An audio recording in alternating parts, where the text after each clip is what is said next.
Everyone, and today's video is actually going to be a bit more of an informative video, and I will be telling you how to prevent DDoSing, so change your IP whether you're on Mac or HP. To start off with, we'll be talking about how you can actually prevent it. Off with, if you have Skype, you want to set it to do not disturb.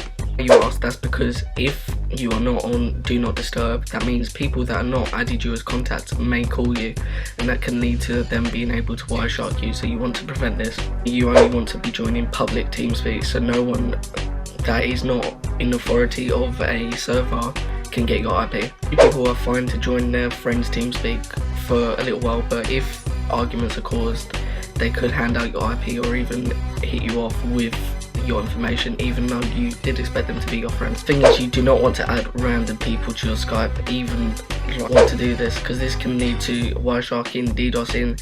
There are many ways to get IPs through Skype if you're added, so you need to stay away from this. Start off, before you do anything, you want to check if you do have a dynamic router. And a dynamic router is a networking technique that provides optimal data routing, which basically means that when you turn off your router for a certain amount of time, it will actually change IP. Now you can check if you have a dynamic router by one of two steps.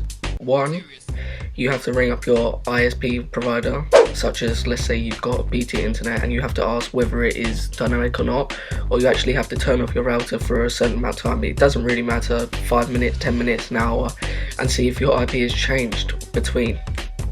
Turning off your router and having a dynamic IP is not always foolproof.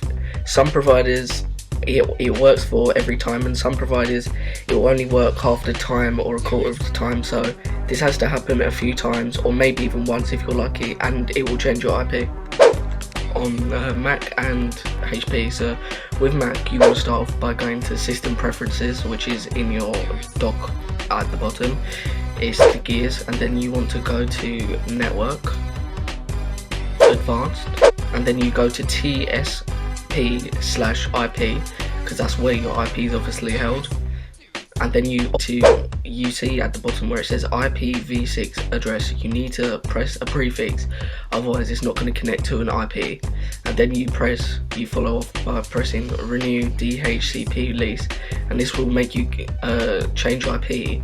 And sometimes this happens instantly, sometimes it doesn't. For me, it's happened instantly and not instantly, so just be aware that sometimes it doesn't happen straight away. To change your IP on a HP laptop or a computer or a Dell is actually turned off for a certain amount of time if you found out your IP is dynamic, and you connect it after a certain amount of time. And that's like the main easy way you can do it on a HP that I know of. If you enjoyed this small tutorial, and see ya!